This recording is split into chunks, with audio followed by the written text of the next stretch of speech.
ये मेरे पास भाई हैं इम्तियाज सादकाबाद से। कद इनका है 5 फुट चंद इंच। चंद मतलब चंद। Wait 100 kilo. बीएमआई बहुत ज्यादा है।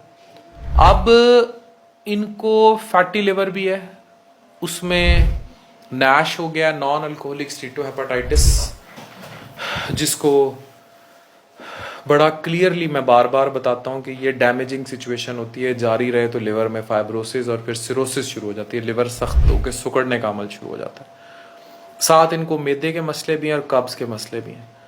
अगर ये बंदा 100 किलो से वजन कम कर लेंगे तो सब ठीक हो जाएगा। अब इशू ये है कि ये स्टिंग और बिस्कुट का बहुत ज़्यादा इस्तेमाल करते हैं। ये इतनी गंदी, और ये खुद दुकानदार है क्योंकि सारा दिन आंखों के सामने होता है, बेचते भी यही हैं।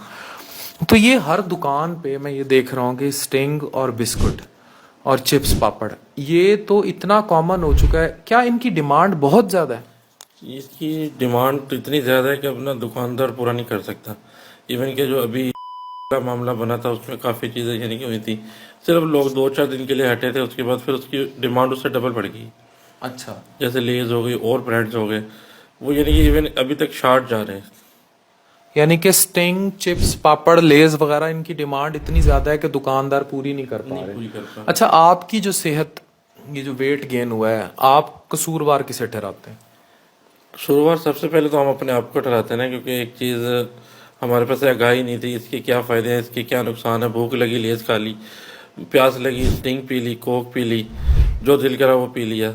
उसमें यानी कि जब से आपकी वीडियोस देखनी शुरू की फिर पता चला भी इसके तो वाकई इतने ज़्यादा नुकसान हैं इसके, ये चीज़ें, तो फिर उससे हमने ज़रा ना उससे अवॉइड करना शुरू कर दिया। अब जब उससे मैंने बिल्कुल अवॉइड करना शुरू कर दिया तो तकलीफ़ें होनी शुरू हो गई हैं। मतलब यानी कि अब भूख नहीं लगती, पहले भूख भी लगती थी, यानी कि पेट में दर्द रहता है, जैसे गैस हो जाना बहुत ज़्यादा, यानी कि डिप्रेशन में चले जाना बहुत ज़्यादा। स्टिंग नहीं पी तो डिप्रेशन में चले जाना, मगर ये कि अब बिल्कुल मैंने छोड़ दी है। अब ये देखिए ना, इस पे रिसर्च होनी चाहिए कि इनमें, इन लेज में, स्टिंग में कोई ना कोई ऐसे केमिकल जरूर मौजूद हैं जो आपको एडिक्शन की तरफ लेके जाते हैं, यानी कि जो आपको नशे की तरफ लेके जाते हैं, जो इन चीज़ों की आपको लत डालते हैं। वो ये कह रहे हैं कि मैंने ये छोड़ी है तो मुझे ज़्यादा डिप्रेशन स्टार्ट हो गई है। मतलब देर आर सम केमिकल्स, जाहिर है प्रिजर्वेटिव्स यूज़ होते हैं और केमिकल्स हैं जो कहीं ना कहीं आपको इन चीज़ों का इतना भयानक आदी बना देते हैं कि अगर ये चीज़ें आपको ना मिलें तो आप इनकी खातिर कुछ भी कर सकते हैं। यानी आप में क्रेविंग स्टार्ट हो जाती है और ये क्रेविंग अच्छी चीज़ नहीं है। मुझे ये बताएं, खवातीन और बच्चों में ये स्टिंग और पापड़ का इस्तेमाल कितना है? बहुत ज़्यादा। इवन के जो स्टिंग है और ये रेड बुल है, ये तो अब बिल्कुल ना 16 साल से कम उम्र भी बहुत ज़्यादा पी रहे हैं। इवन के 7-8 साल से शुरू हो जाते हैं। 7-8 साल का बच्चा स्टिंग और रेड बुल पी लेता है? रेड बुल पी लेते हैं।